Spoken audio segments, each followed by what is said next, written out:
আসসালামু আলাইকুম। চলমান ফিলিস্তিন সংকটের মধ্যে হিজবুল্লাহ একটি চমক দিয়েছে। সম্প্রতি ইসরায়েলের 5টি ড্রোন তারা ভূপাতিত করেছে এবং এর মধ্য দিয়ে যে তাদের আকাশেও যে শক্তি আছে হিজবুল্লাহর, সেটি প্রথমবারের মতন প্রকাশিত হয়েছে, যেটি ইসরায়েলি কর্তৃপক্ষের ধারণার বাইরে ছিল। সেই ঘটনাটি ঘটিয়েছে। বার্তা সংস্থা ইনা বলছে যে ইসরায়েলের 5টি ড্রোন ভূপাতিত করেছে লেবাননের সশস্ত্র গোষ্ঠী হিজবুল্লাহ। ফিলিস্তিনি প্রতিরোধ আন্দোলন বিষয়ে একজন বিশেষজ্ঞ স্থানীয় টেলিভিশনে দেওয়া সাক্ষাৎকারে এই তথ্য দিয়েছেন। হানি আল দালি নামের ওই বিশেষজ্ঞ আল মায়োদিন টিভিকে দেওয়া সাক্ষাৎকারে বলেন, ইসরায়েলের বিরুদ্ধে সামরিক অভিযানের মাত্রা বাড়িয়েছে হিজবুল্লাহ। ইসরায়েলের সরকার ও সামরিক বাহিনীর জন্য এর রাজনৈতিক ও সামরিক প্রভাব রয়েছে। এর মধ্য দিয়ে ইসরায়েলকে গুরুত্বপূর্ণ একটি বার্তা দিল হিজবুল্লাহ। এতদিন যেটা ইসরায়েলের মূল শক্তি ছিল হচ্ছে তারা আকাশপথে আক্রমণ করত এবং সেটি রোখার মতন হামাস বা হিজবুল্লাহর কোনো শক্তি ছিল না।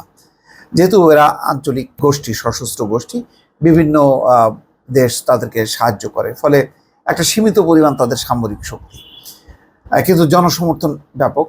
ইসরায়েল এই যে দুর্বল সামরিক শক্তির উপরে একেবারে নির্বিচারে তারা হামলা চালিয়েছে। এইদিকে ফিলিস্তিন, গাজা থেকে শুরু করে তার আশেপাশের অঞ্চল, পশ্চিম তীর, আর অন্যদিকে লেবাননে। তো এখন হিজবুল্লাহই প্রথম তাদের আকাশে পাল্টা একটা প্রতিরোধ ব্যবস্থা তারা গড়ে তুলেছে। তো হানি আল দালি বলেন, সামরিক এসব পদক্ষেপের মাধ্যমে ইসরায়েলের সামরিক বাহিনীর বিরুদ্ধে সুবিধাজনক অবস্থানে রয়েছে হিজবুল্লাহ। ইসরায়েলের অব্যাহত হামলার মুখে হিজবুল্লাহ নিজেদের সামরিক সক্ষমতা বাড়ানোর চেষ্টা করছে বলে তিনি মনে করেন। রাজনৈতিক বিশ্লেষকদের মতে বিদ্যমান এই পরিস্থিতির মাধ্যমে এটা বোঝা যাচ্ছে যে ড্রোন সহ আকাশযান শনাক্তের উন্নত ব্যবস্থা রয়েছে হিজবুল্লাহর হাতে, আর এতে হিজবুল্লাহর যোদ্ধারা প্রতিপক্ষের আকাশযান সহজে শনাক্ত করতে পারছে। হানি আল দালির মতে আকাশপথে ইসরায়েল নিজেদের যতটা শক্তিশালী মনে করে থাক, হিজবুল্লাহর এই সামরিক সক্ষমতা বৃদ্ধির কারণে তা কিছুটা হলেও বাধার মুখে পড়েছে। এতে হিজবুল্লাহর নেতা ও যোদ্ধাদের সম্পর্কে তথ্য সংগ্রহে ইসরায়েলের ব্যবস্থাও বিকল হয়ে পড়েছে।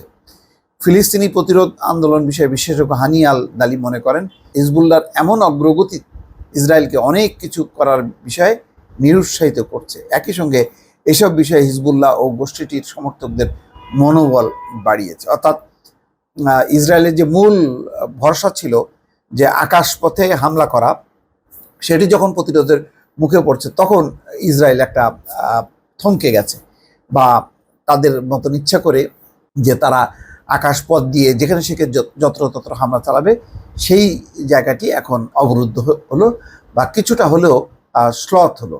তো আর এটি যে কার্যকর হচ্ছে এবং তারা যে ড্রোন ভূপাতিত করছে ইসরায়েলের, এর ফলে হিজবুল্লাহর মনোবলটাও বাড়ছে। ফলে দিনকে দিন ইসরায়েল একটা কঠিন পরিস্থিতির মধ্যে ধাবিত হচ্ছে, এটা সহজেও অনুমান করা যায়। দর্শক, ভালো থাকবেন। আল্লাহ হাফিজ।